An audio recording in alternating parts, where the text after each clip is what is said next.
And it is such an honor to hear your story and to learn that all that's sitting in front of us is purposed for God's purpose, as I'm looking at the book behind you, Under God. Yeah, it's true. Thanks, Janie. Well, the Love, Freedom, and Peace project came about as a result of all these things I've been through, and it's still building. Lamont McLemore, the founder of the Fifth Dimension, 6-time Grammy winner, called me last year and said, Kelly, I woke up with this song that God gave me. It's called Ceasefire.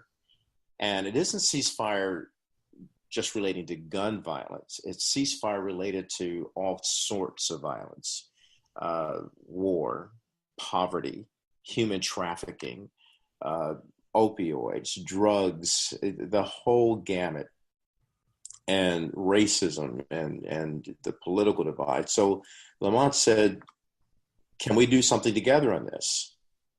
And so now we've launched, in fact, we're launching it today. We just shot a little video when I was out in Las Vegas recently, and the video has images of me and images of Lamont with the Fifth Dimension. And we're basically saying, we're issuing the world a challenge: cease fire, cure the violence, stop the madness. Enough is enough. It's time to spread love, freedom, and peace. And so Lamont's vision and my vision is, and it's, I love how God puts things in you that are impossible, because then he makes it possible. But our goal is to virally challenge the world. We would like to see 1 billion people march for peace. And so I've already got an introduction to the UN through Project One, and we're planning to launch something in February or April of 2019 to have a UN summit. But prior to that, we want to build this whole challenge. Lamont and the Fifth Dimension will be challenging groups like the Temptations, the Anthony Imperials, those old school groups that grew up during the height of the civil rights era and made some significant changes because of their music. Claudette Robinson, for example, the first lady of Motown, Smokey's first wife, who was one of the original members of the Miracles. So all of these older and yet legendary performers are now trying to challenge the younger performers who sometimes get lost in the glitz and the glam and all of the social media. And I mean, it can be very intoxicating when you're out there and you're performing. So we're all trying to get even the younger artists to start saying, wait a minute, you have an incredible platform. Use it. Use it to spread this campaign of ceasefire, spread love, freedom, and peace. If we can get the hip hop generation in there, the millennials in there, and it's not just for musical artists, because in the context of what we're saying in our video, we're basically saying we want everybody, not just celebrities, but concerned citizens. People who, like yourselves, who moderate and host podcasts, challenge the world to get on board with this whole billion. We had a 1 million man march. I attended that. I covered that. If we can get 1 million people on the mall in Washington, D.C., we can get 1 billion people across the planet to say, enough's enough. Let's stop the madness. Let's cure the violence. Ceasefire, spread love, freedom, and peace. We have to get people to consciously think about that. And my why compels me to do that, because I see the world through the eyes as a journalist. I've reported on so many tragedies. I'm going out to Las Vegas again tomorrow. And every time I go to Las Vegas, I think about Mandalay Bay. I think about that great country concert that was going on where people were celebrating, and then gunfire erupts because a man just loses his mind and goes berserk and decides to kill people. Now, I'm sorry, to me, that was a terrorist attack. They might call it that he was crazy. I can't go back and question law enforcement, but to me, that was an act of terror. He knew exactly what he was doing. He was armed and ready, he had more arms than the police had, more firepower. Tragedies like that, this kind of evil that exists and lurks in the heart of man, must be fought through love, freedom, and peace. It was Reverend Dr. Martin Luther King Jr. who said, darkness can't drive out darkness, only light can do that. Hate can't drive out hatred, only love can do that. So we ourselves, with all of our mistakes, our individual sins, we can't let any of that block the present condition, block us from stepping in and doing something about the challenges that we face. So that's what Love, Freedom, and Peace is all about. And Lamont and the Fifth Dimension, I thank them so much for jumping on board. So you'll be hearing about that soon, and hopefully you'll help us spread the word around by doing your own video challenge to people. Hey, join us. Cease fire. Spread love, freedom, and peace. It's a campaign that I think the time is more than come. These are things that men like King and Nelson Mandela embraced. And we have to embrace that too. We have to have courage to do that. We have to have love for ourselves, for God, and for humanity to step out and save ourselves from our own insanity. Oh, well, rest assured, I'm pretty sure I can speak for Janie on this, as she's nodding, is that we are here to support, love, freedom, and peace in any way, shape, or form via podcast. As you had stated, God opens doors. Yes. Tremendous doors. And this is going to message to the millions. The radio airwaves, more than anything, penetrates a lot faster than social media. It does. So I am so honored to have, you speak on this platform, and we are certainly going to bring you back, because the time allotment for this show is not enough to really drive in all the key points of who you are. And I love the legacy that you are planting, because it is not just about touching one life. It is literally changing the generational legacy. I go back to the story that if you were able to infect with love, freedom, and peace that 3-year-old child, yes, on the generations that child will then be seeding moving forward, whether it's in his own lineage or family or community. So when you have this stance that perfectly fits even our life unscripted, right, Janie? Because we are unscripting anything that society has been so programmed to follow without thinking for themselves and breaking the hatred cycle. So I am just, so there's so much. I was emotional when you were talking to us about June. Your mom there. And for the listeners who will be seeing the video, his mom is absolutely breathtaking. She just has that light. And she understood the spoken legacy of the baby that was inside her womb more than before anybody had ever seen. I mean, here you were, as you basically got to interview world leaders and saw historical things unfold. She knew that. There was an understanding, because there is a spoken word. There's what we call the God DNA that is put into us before we even come into this world. And you are certainly living your purpose.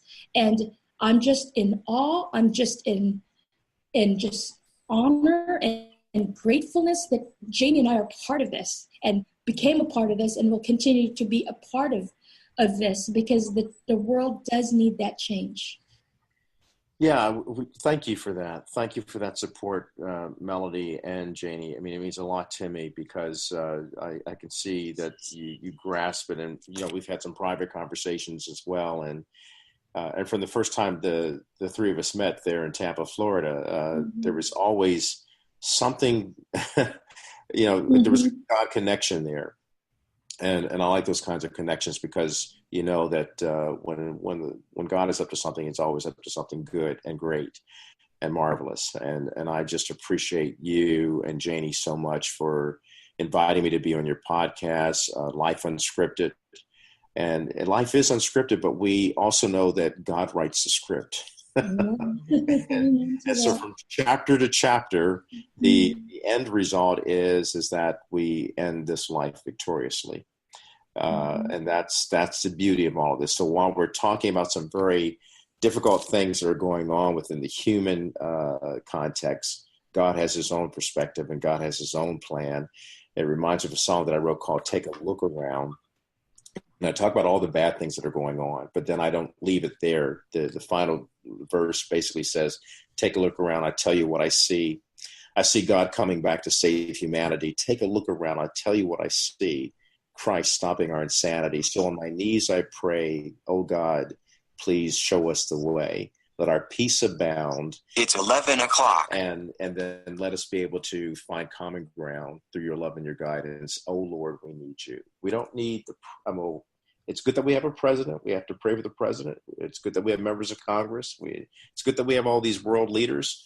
But what we really need is the ultimate leader. That's God. So I respect global leaders. I pray for them like the Bible instructs us to do. But we need to reach out to each other. And we need to look beyond government and look to a greater government that governs us all and liberates us all through love, freedom, and peace.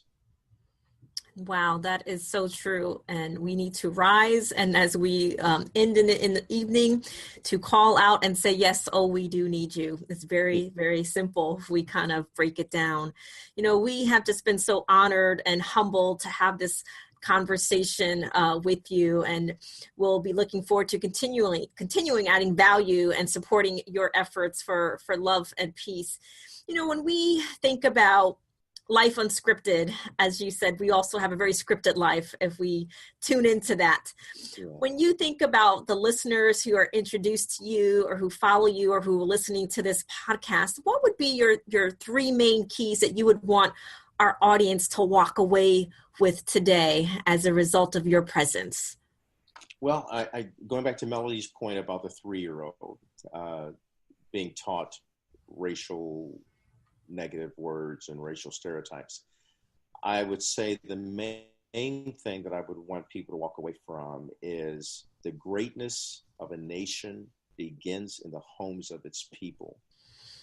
Therefore, my question to you, those of you who are meeting me for the first time who may already know me, if that is true, then what's in your home? Because it can be said that we have more televisions in our homes than we have toilets. And that is a clear indication we have more garbage coming in than we have going out. Mm-hmm. So I would say flush out all the garbage, even the smartphone, the video games. Yeah, I know we have to function with those things today, but get eye to eye, nose to nose, and embrace your children and love them right where they are and tell them how great they are, that there's greatness in them because God's DNA is poured out through you into them. And raise your children and look at your children as being an inheritance, a gift. Don't abandon your child to a smartphone. Don't abandon your child to negative stereotypes of people. Don't abandon your child with malicious wounding of each other. But teach your children and teach them well to number their days and teach them to see that God's word is a light unto their pathway to life. And if you do that as a parent, as June did for me, you will find that you have left a legacy and not a liability. The greatness of a nation begins in the homes of its people. What's in your home?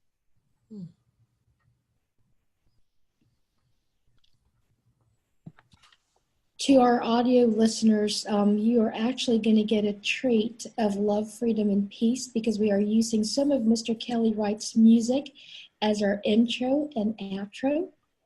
And in fact, you're going to get to listen to a piece of that music as we start our closing. I have no words, and it takes a very strong soul to even move my own into tears, and you did that in this podcast. And that is a genuine love for who you are, what you're about to do, who you're about to impact. And I just cannot wait. I can actually visualize 1 billion people march wearing love, freedom, and peace shirt, hashtag, and symbol. And again, I love everything that is about who you are. And I love everything of who your mother was and still is. because her legacy lives through you. She completely unscripted what was the expectations